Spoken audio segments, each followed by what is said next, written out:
I'm going to go to my guests.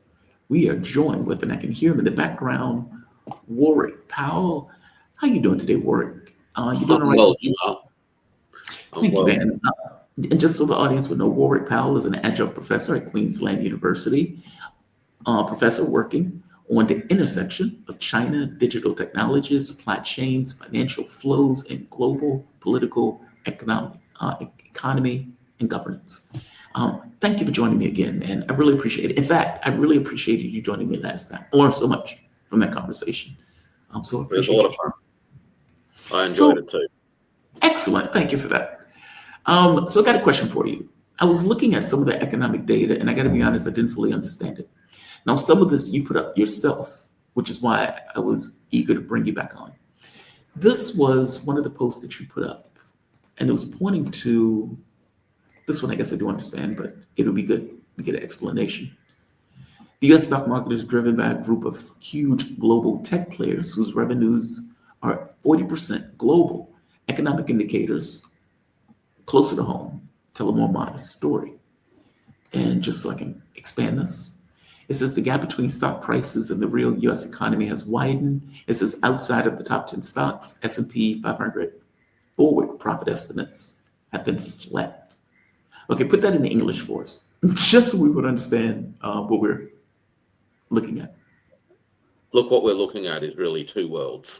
The first world is the world of the so-called real economy, where many businesses are plying their trade, creating products and services, selling them to customers, and making profits in competitive markets, which of course means that there is constant pressure on their profit margins.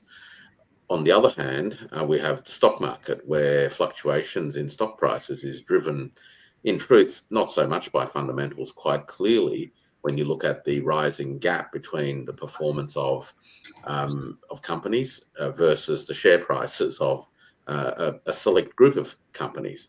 Now, the select group of companies, which are really drawing away from the market at large, are underpinned by a combination of things which makes them quite distinctive. The first thing, of course, is that they're mainly in high technology or new technology areas, artificial intelligence, chip manufacturing, etc., etc. That's one thing. The other thing about these technology plays is that they also are able to secure significant market dominance positions, which enables them to separate themselves a little bit, if you will, from the rest of the marketplace. And thirdly, of course, there's just a huge amount of hype that draws in finance capital into the market, which pushes up prices for those stocks that money capital chases. Now, the money capital that comes into the system is underpinned by growing liquidity overall within the US economy. And unsurprisingly, that's related to the ongoing growth of the net injections of liquidity by government, otherwise known as the federal deficit, rising private sector borrowings where they exist, and of course the new money that is paid to the bigger end of town that owns the majority of government or treasury bonds. And the interest paid on those enables those organisations that hold those bonds to continue to accumulate finance capital that they then channel elsewhere. And one of the places they channel it is clearly into the technology stocks. So essentially what this is telling us is the stock market is heavily financialized, where hot money chases up the price of technology stocks. Technology stocks are outperforming the market at large because they have privileged positions, both in regulatory terms, political terms, and also in terms of their current status within the economy at large. And the third thing this tells us is that the real economy, away from the shining lights of the sexy stuff, is really actually under a lot of pressure and struggling. Well, that goes to another post that you put up that I also want to hit right here. This goes to actual incomes and what those incomes can effectively afford because of issues of, I guess, inflation and other pressures. I mean, Yeah. In the old days, we didn't have, like when people make this allegory of saying, well, back in the 70s, America's had this much purchasing power. Okay, but that didn't postulate healthcare, education, these things that have skyrocketed and that have not caught up with incomes. So right here, spending behind incomes household now 100. So it's pointing out that this flat line here is effectively consumer price index. These two lines are the incomes that Americans effectively spend, let's say average Americans, in regards to what they bring in for cash. And these are the high earners. So we're just breaking even. Am I getting this right? So what this shows is spending by groups, different income groups, and how they relate to the consumer price index. In other words, the real spending that different groups are undertaking. And we can see from this that those who are doing where there's real growth in consumption expenditure above and beyond the CPI, it's actually in the higher income groups, whereas the middle and lower income groups had a period where they spent more than their growth rate in spending was greater than the CPI. But you can see how that little bubble was literally around the time where there were special transfer payments and checks being distributed during COVID.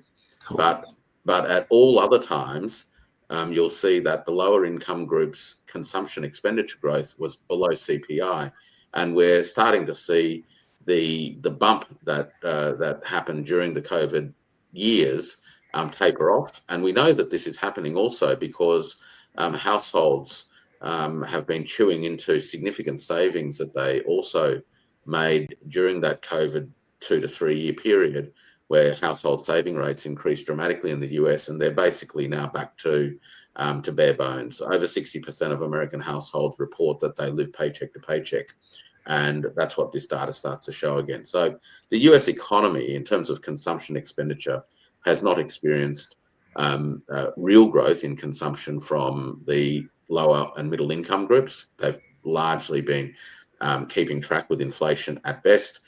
But all of the gains in consumption growth have been from the higher income groups. The richer folk are literally, we know are getting richer, relative and in absolute terms, and the fact that they can spend substantially more than CPI tells us that. I'm curious, from the standpoint of what Donald Trump is doing in regards to this kind of tariff war that he's having with, for all intents and purposes, BRICS. I mean, I don't know if he's getting bad data or bad information, but he came to some kind of weird conclusion that India was going to give up sovereignty and just stop trading with Russia. And then India pointed out that, hey, you told us to buy Russian oil on the sly because you wanted to keep the oil economy running. Okay, that's a big exposure, right? You're having this war, you're trying to get Europe to stop buying Russian oil, and yet you're telling India, hey, we need you to buy Russian oil because we want to keep the prices down. I guess, and this is going to go after Brazil, Russia, China, Saudi Arabia, UAE, etc. Apparently Friday, because Russia is not going to give anything to Witkoff unless Witkoff is going to be willing to accept Russian demands. What is that going to do? Because for all intents and purposes, you have many countries, like Russia as a countdown clock. And as Reuters point out, they don't believe that Trump or Putin doesn't believe that these are going to have any kind of potency at all, short of reverberations back to hit the American market, if not the world economy. What should we expect when this ultimatum ends, from your point of view? Well, I think it's clear that that Russia has come to a view over the course of the last dozen years or so, as it's adjusted to the mounting pile of sanctions and tariffs that have been directed in its direction, that its economic structure and its relationships with other economies in the world has adapted sufficiently now to weather any additional punitive measures thrown at it. So I don't think Russia in and of itself has any deep concerns that what is being talked about, 100% tariffs and those sorts of things, is going to have any material effect. Firstly, because those tariffs aren't directed directly at Russia, they're directed at countries who trade with Russia. I'm also confident that, notwithstanding that, we are getting very clear messaging out of both New Delhi and Beijing that they value their sovereignty and their ability to decide with whom they do business with, that they will not yield to any threat that is directed at them. And they would have made that also very, very clear to the Russian authorities, which means that between them all, they know with absolute confidence that whatever Trump decides to do in the next few days, they're literally going to ride it out. So that's probably the broad picture of it all. What is it going to do? Well, let's say we have 100% tariffs applied to Indian products and possibly services going into the United States, and then let's see if this goes all the way to Chinese products and services as well, which is a totally different league altogether in terms of its volume impact on the United States market. Look, if that was the case, in effect, trade would stop. By and large, tariffs at over 60% would see trade more or less stop, other than for things where there are no substitutes at all. So the United States will, in effect, cease purchasing things from India and China. Their exporters and their industries will have to adjust and adapt to that. But at the same time, so too will the US. And what that will mean is that the US will need to find alternatives to these supplying countries. Textbook economics, which is, of course, premised on fantastical assumptions, would imply that that companies can just flip a switch and change suppliers. Real world supply chains, particularly international ones, simply don't work like that.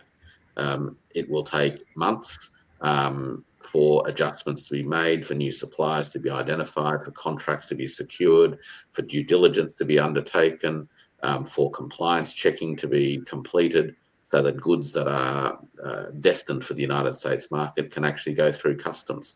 Now, they will all come from places that have tariffs imposed on them as well, don't forget. Right? So there's no escaping tariffs.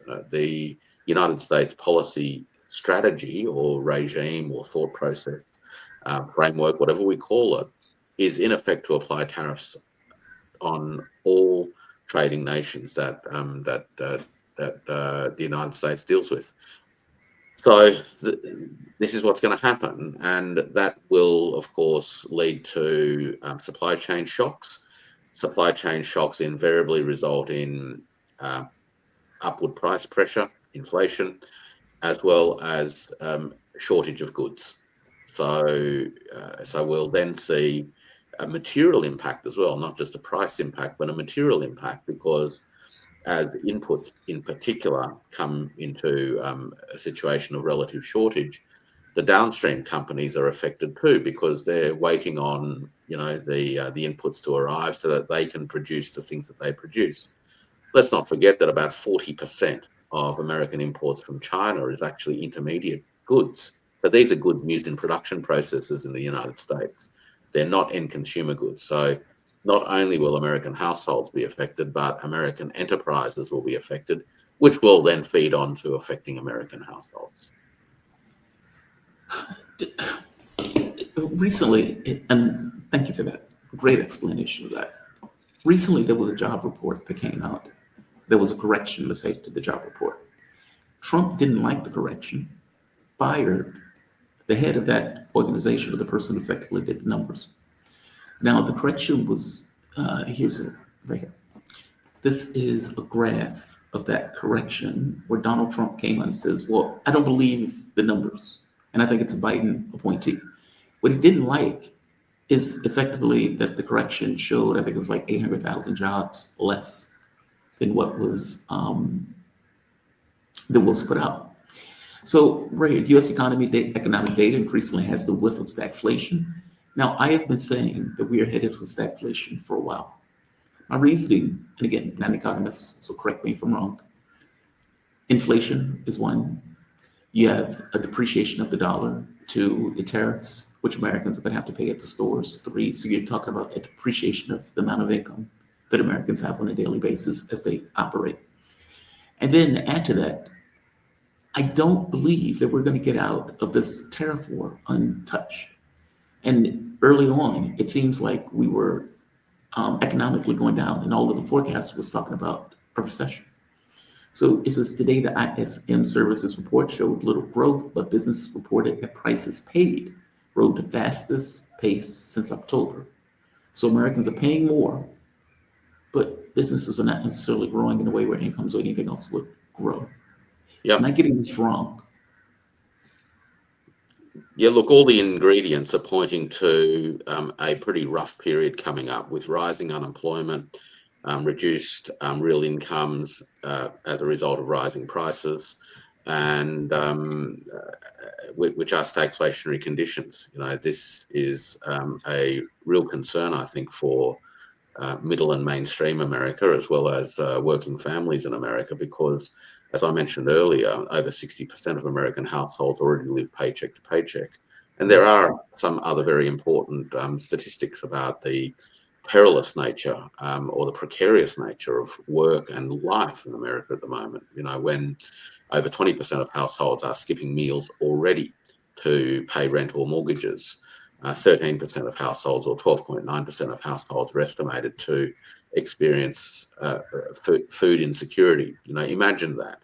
Almost 13% of American households in 2024, an increase on the year before, I might add, are now experiencing insufficient food to put on the table.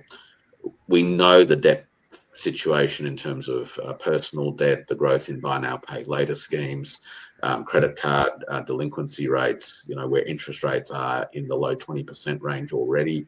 And I think the real risk now that we're staring at is American households are falling over the edge. I think we also saw some data in the last 24 hours from the PMI, which indicated a drop in orders, as well as data showing a fall in consumption overall, consumption expenditure. And I think you just touched on the rising purchasing prices being paid by enterprises. None of this speaks of a strong restructure of the economy in a jobs growth trajectory. It's very, very tough structural times at the moment, I think. What is Trump missing? He's obviously missing something. Like there's some either he's obviously missing something. Like it's something about the economy that is not connecting to him, where the American public is now seeing this for what it is. I mean, before Trump got elected, they would thought he's a businessman and he will do great things for the economy. And that tanked the moment that he got into office. Why does he oh, please. No, answer. I think it's a really great question, right? Because when these policies have been enacted, and many people have spoken, before they came into existence, the people were concerned about them and they were all dismissed.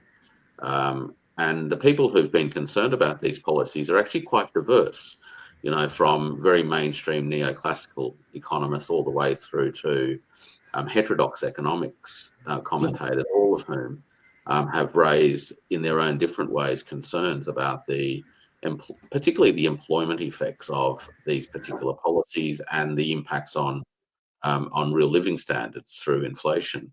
And yet all of these concerns have been dismissed, and you do have to wonder why. And look, I think that President Trump actually does have a deep belief in the power of tariffs as the centerpiece of economic rejuvenation strategy, and deep belief. And what that means is that we tend to think that whatever pain needs to be experienced in the short term is worth it because it's going to open the pathway to the rejuvenation that is being promised. The problem at the moment is that we're getting actually quite conflicting views even out of the White House. So on the one hand, we have comments about the chairman of the Federal Reserve, how he should reduce interest rates. And the argument is that it should reduce them to give the economy a boost along, okay? On the other hand, you have labour market data adjusted, which shows that the economy's actually in a pretty weak or perilous position, which actually strengthens the argument in conventional terms for an interest rates cut. But the president doesn't like those numbers and wants, in a sense, to reverse the numbers almost.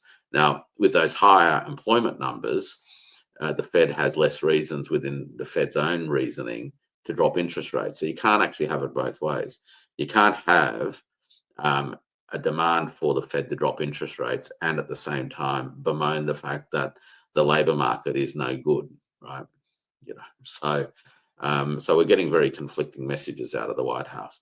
We also have very odd things, right? Odd comments and views about this idea of revenue generation as if that means anything. So the talk is tariff revenues are rising substantially. Well, of course they will, because you've increased the price.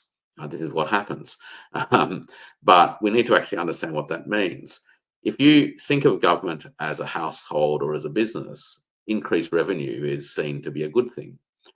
But government is actually not a business and it's not a household. The government is in a position, firstly, to create its own currency, which is what it does. And so it's actually in the business of managing liquidity in the system. And it does that essentially by having a drain and a tap, right? So just think of it as an ability to turn on the faucet bigger, let more liquidity into the system, but on the other side, control the plug that lets liquidity drain out.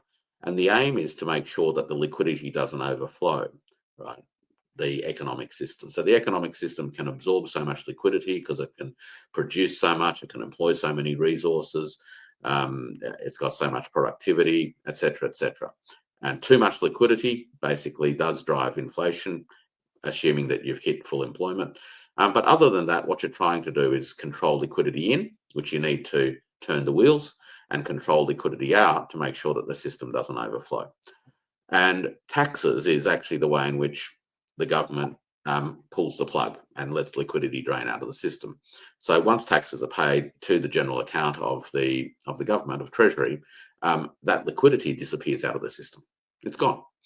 And when that liquidity is paid by enterprises and households, and it's no longer circulating in the system, unless that's replaced by more liquidity, the system actually has less liquidity churning through it.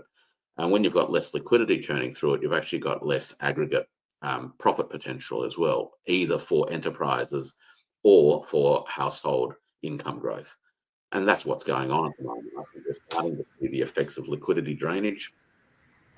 He's trying to offset that, of course, by boosting government spending. Right? So this is what's going on. You're trying to boost government spending and drain liquidity with the tariffs. We'll see how this plays out over the next 12, 18 months, because a bit's going to depend on how strongly he holds to the talk concerning India and China. And other BRICS nations, probably Brazil, I guess. The Russian stuff is just hypocrisy, right? It's actually not massive at all. It's just hypocrisy. Palladium, uranium, and fertilizer. The United States buys those three things from Russia, but it doesn't want anyone else to. It wants to punish everyone else for trading with Russia. It no longer has a credible leg to stand on. Yeah, I don't get the sense that any of these countries are going to accept that premise. I mean, hey, from your take, why didn't all of these countries band together? And I mean, the world band together. Europe they're vassals, so fair enough. They want daddy to stay in their life. But if you're talking about Thailand, Cambodia, Malaysia, just any random country around the globe where Donald Trump put this kind of random tax, or random, let's say, tariff, why didn't they just lump together and say, okay, we're not doing this? Well, you've got to remember that the tariffs that have been imposed on the products from other countries is a decision made by the US president, not by the other countries. Right. So whether they agree to it is largely irrelevant. Right. So the first thing is that the president exercised emergency services powers. Essentially, he declared an economic emergency, which enabled him to implement through executive powers these policies, rather than these policies, revenue measures, having to be approved by Congress and the Senate. So the president used executive powers to do this. In other words, they're unilateral. The idea that they were deals, in a sense, is a bit by the by. The argument is that he wanted to increase American product access to markets, right? From the point of view of most of these other countries, whether or not there are tariffs on American imports is, other than probably in agricultural products, where a lot of these countries still have significant parts of their economic base, employment, families, regions, and those sorts of things. Lower tariffs really makes no difference to them in any substantial structural sense. And in fact, it could actually be of substantial benefit. So I'll give you an example. A country that exports to the United States electronic goods, Philippines, Vietnam, Malaysia, Indonesia, they all export reasonable amounts of electronic products, and so they will be tariffed by the United States. For those electronic products to be manufactured, these countries, or the companies, import things like semiconductors.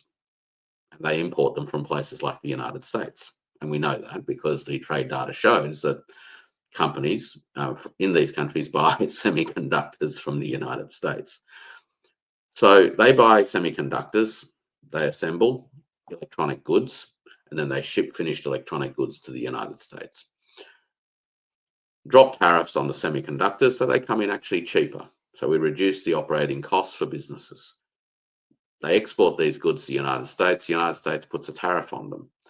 If the United States wants to increase its exports of things like semiconductors to these countries, which is clearly what it wants to do, at some point, the United States is going to have to buy more finished electronic goods from these countries to justify these companies importing the American semiconductors. Now, what's going to happen with that? Well, the value of finished electronic goods is higher than the value of semiconductors. And so the balance of trade, which the United States is obsessed with at the moment, is actually going to worsen.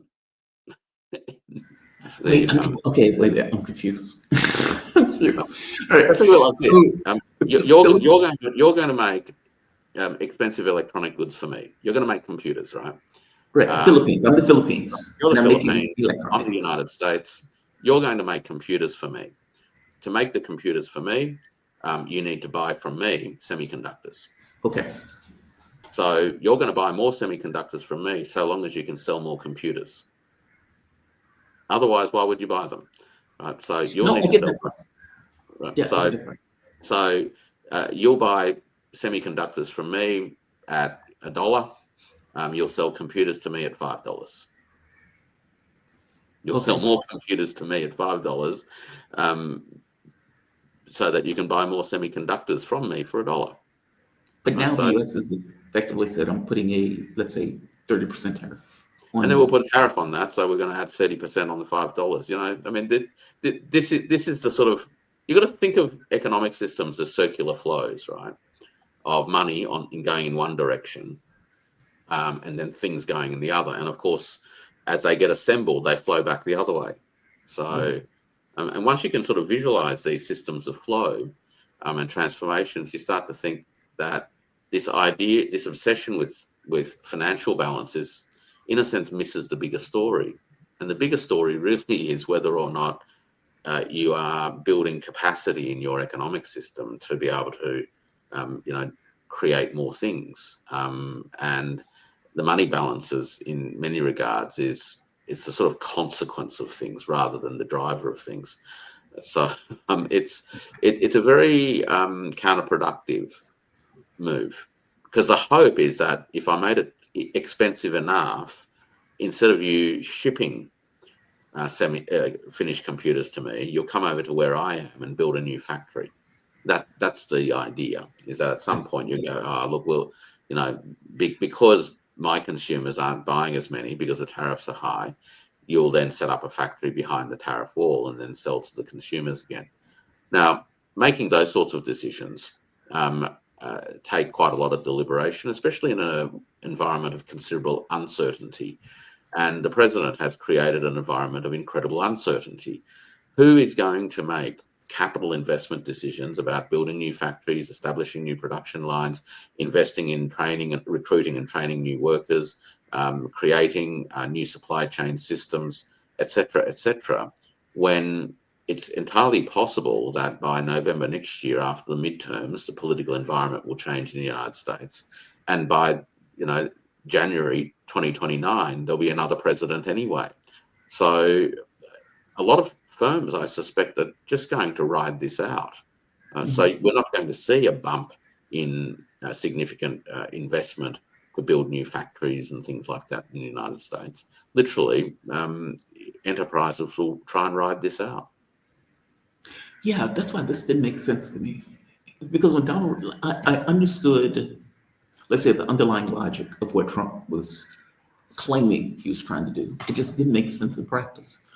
I'm going to increase the cost on Americans because I want Americans to be able to, I want those jobs. Basically, I want to create a job that an American, where they can support an American income.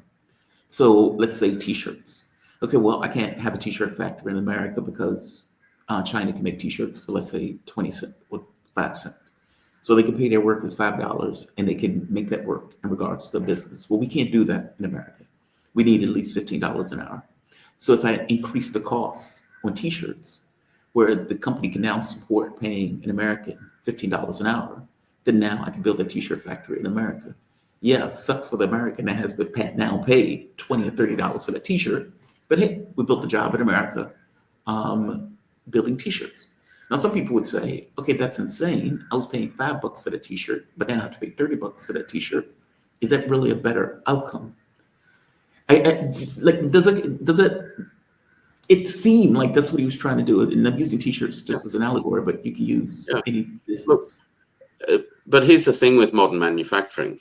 And we've heard the Commerce Secretary talk about this in terms of, attracting Apple to manufacture phones in the United States. And he himself has described the vision, which is a highly automated assembly facility. Yes. So in a sense, there is an acknowledgement that any rejuvenation, if you will, of manufacturing will create manufacturing that won't look like the manufacturing that many people have in their imagination. It's certainly not going to bring the jobs back to the Appalachians or to the Rust Belt in the way that people thought they were. And the workers that are needed for the new kinds of jobs have skills and education levels that are quite different to the workers who've been displaced. So you're not really going to get a very good match anyway. But if you were to build these factories, the United States would need to import a substantial amount of capital equipment in the first instance. So paradoxically, from a system-wide point of view, if the United States was going to try to build out a whole new ecosystem of automated manufacturing capability, it will need to import almost all of the equipment, either from China, where it is abundant and arguably the lowest prices in the world, or from other countries such as Japan, Korea, Switzerland, Germany, which also make precision equipment and machines and robots, but they're more expensive. So one way or another, the United States actually will need to import a lot more things before it's in a position to make more things. Basically, it makes no sense either way you look at it. Like, the companies are not going to come back within a 4-year term because it will take years for them to reestablish themselves in the U.S. And B, it's more expensive to do it. Yeah, and look, I'd also say this, that if a nation like the United States, which is an advanced economy, is concerned about the changing structure of the global economy and how it's affecting its own structure and its employment base and things like that. In some ways, at the moment, it's its reflex has been to turn to nostalgia, right?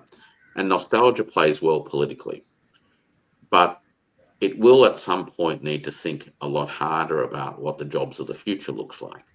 Right? So these are the jobs that are associated with heavily automated, highly robotized production systems, where science, technology, mathematics, engineering, design play a greater role in the creation of economic value. And that's going to be, I think, the real challenge, because those sorts of jobs then require a substantial reinvestment in the human capital of the population and a shift in its public culture, which is uh, to recognize the value of education. And in recent years, for lots of different reasons, the value of an education has been substantially diminished in the eyes of many people in the community. So there is, I think, a very complex and difficult uh, politics of education that needs to then be confronted. Education at the moment seems to me to have been caught up in a whole range of issues, I guess broadly speaking, around the sort of culture wars and those sorts of things. Whereas at some point, the discussion about education policy is going to need to focus on building a culture that values uh, well-educated people, as opposed to viewing them as a threat to common sense, right? So when you have a political culture that eulogizes ignorance and encourages people to reject expertise and creates doubts around, bodies of knowledge that people have spent a lot of time thinking about, then we end up with the kind of problems that we have. That's not to say, of course, that a functioning society should just accept views of experts without the kinds of questions that many people have. But Yeah. if in the end, the institutions of expertise that come from education, research, and these sorts of bodies, if those institutions are totally destroyed from a trust point of view, then it's almost impossible to drive a population education and training program that's necessary to create the capability in the society to take advantage of the jobs of the future. Well, also add in $50,000 on the back of an 18-year-old. That is outrageous.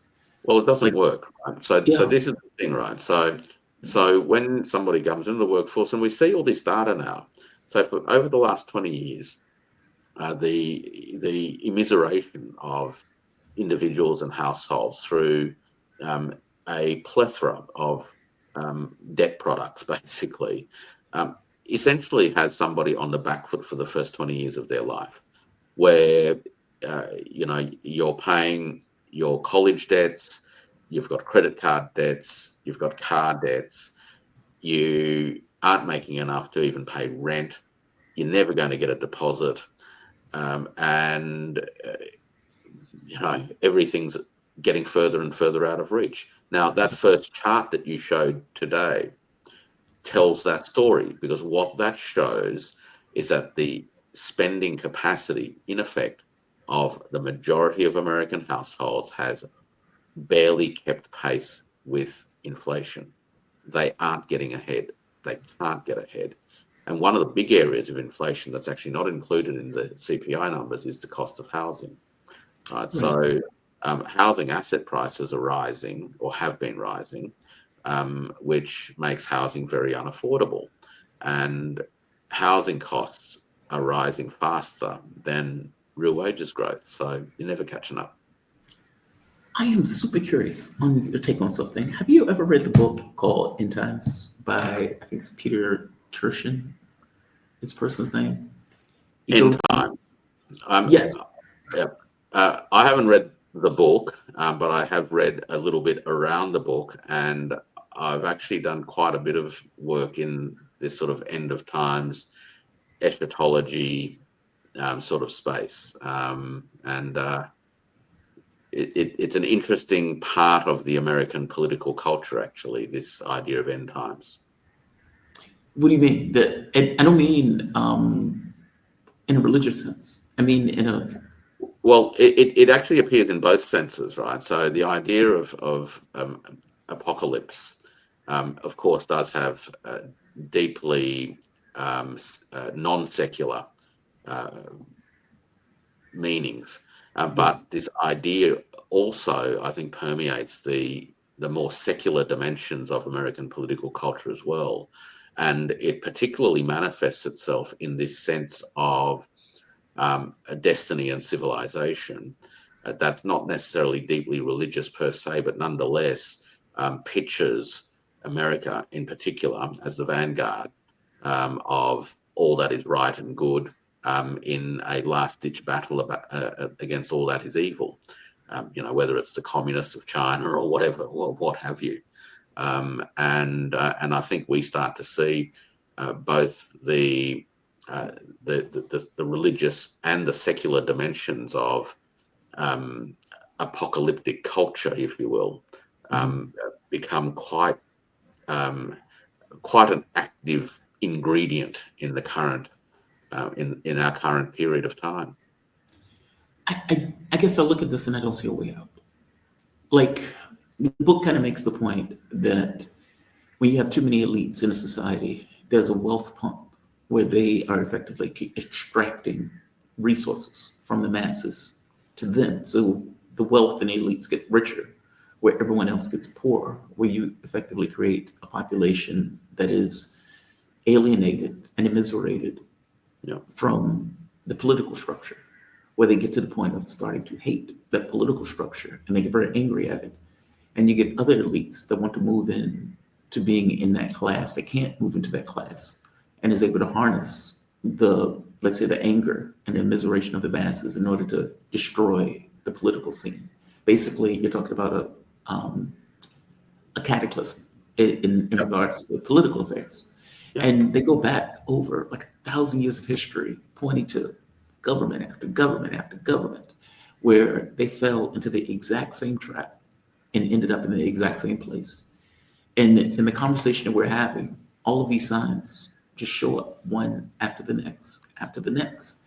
And there's this other point where they point out, like back during FDR's era, there was a capability of being able to change the political space in order to, let's say, curb the immiseration of the working class mm, in a way that headed off the worst aspects of it. Kind of, yeah. as opposed to being like Russia, we had this kind of communist takeover.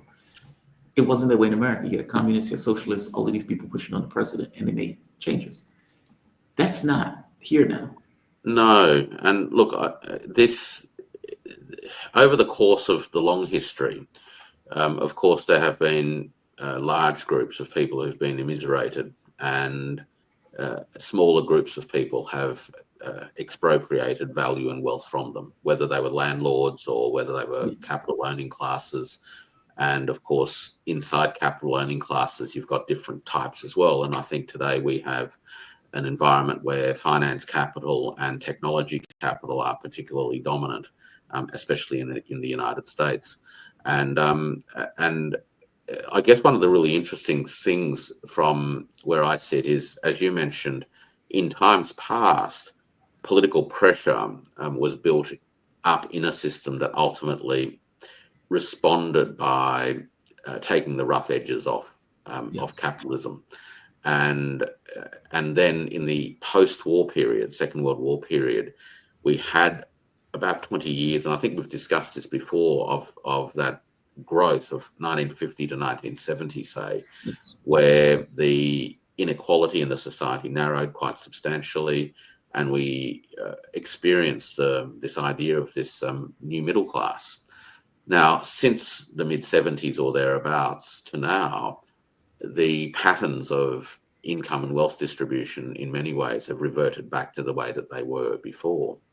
And most of the gains in real terms that were achieved in that 1930 to 1970 period, say, whether it was FDR or the Great Society programs and those sorts of things, those ambitious programs of social and economic development, all of that's gone, and we've had a 40 to 50 year experiment that was, in a sense, embodied by Thatcher and Reagan and others like that, that has led to the present circumstance where we have had for about 40 to 50 years no real wages growth for the bottom 50% of American income earners. None. There's been no real wages growth, barely kept up with inflation. And that's official as well. Probably gone backwards in terms of the real experiences of inflation as opposed to the official numbers. We have an increased concentration of ownership of capital. There's a plethora of studies which show that across every industry over the period 1970 to today, we have seen a growing concentration of ownership. It happened quicker in manufacturing, much of which happened in the 70s and 80s, but eventually it fed over into other industries. One of the reasons why the technology industry is so powerful today is that, in fact, a very small number of them control just about all the key gatekeeper positions in that sector. We have had a concentration of ownership in publicly listed stocks. So today, about 93% of New York Stock Exchange market capitalization value is owned by 10% of Americans. And of that, half is owned by 1%. That's data from the Fed. We've seen the immersion in the last 15 years of housing becoming an asset class owned by the investment class now. So prior to the global financial crisis, the world of investment funds didn't really come to pay a visit on the private residential market. But after the financial crisis, when values were impaired, people couldn't pay mortgages, they walked away, put the key under the door. A lot of those dwellings were mopped up by investment funds, and now they are landlords. So we now have, for the first time in American history, an institutionalized landlord class as well.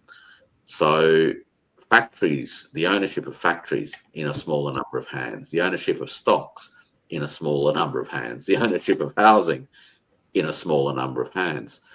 None of this is going to help in tackling the problems that Donald Trump, in a sense, rode to the White House on. And in fact, these are the very causes of the problems that made it possible for Donald Trump to be politically successful. But I can't see this particular generation of political elites being willing to tackle the systemic ownership inequalities that currently beset America. Yeah, that's tragic because, as the book points out, it is inevitable as gravity.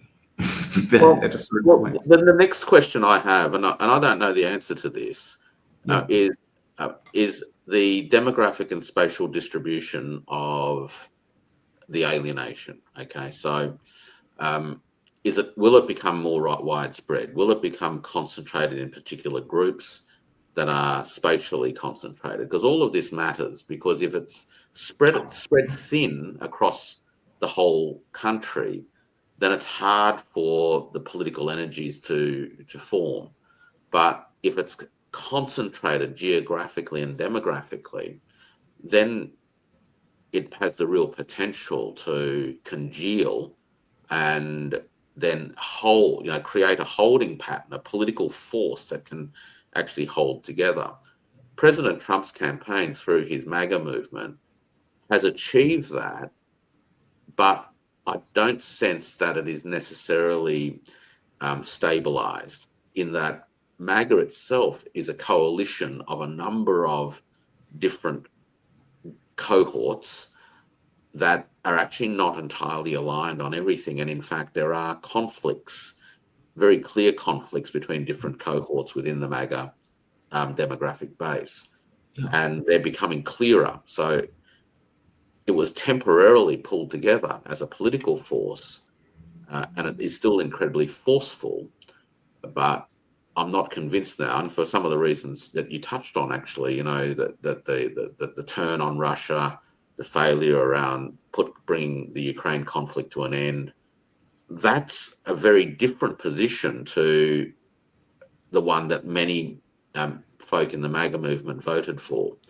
But it's certainly the view of the neocons that have dominated the traditional foundations of the Republican political elite. So they're clearly starting to regain some influence. And President Trump, I think, is yielding quite a bit to that growing influence, whether it's from Lindsey Graham or the others.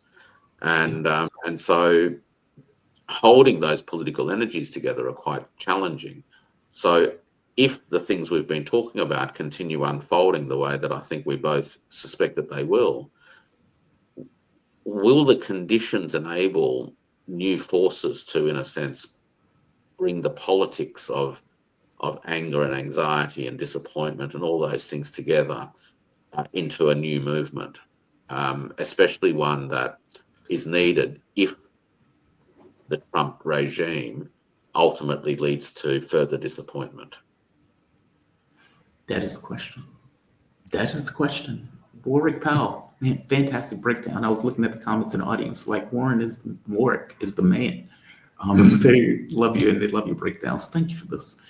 Warwick Powell, he's an adjunct professor at Queensland University, professor working at the injunction or the intersection between China, digital technology, supply chains, financial flows, and global politics, economy, and governance. Warwick, you have a fantastic night. Thank you for this. I really appreciate it.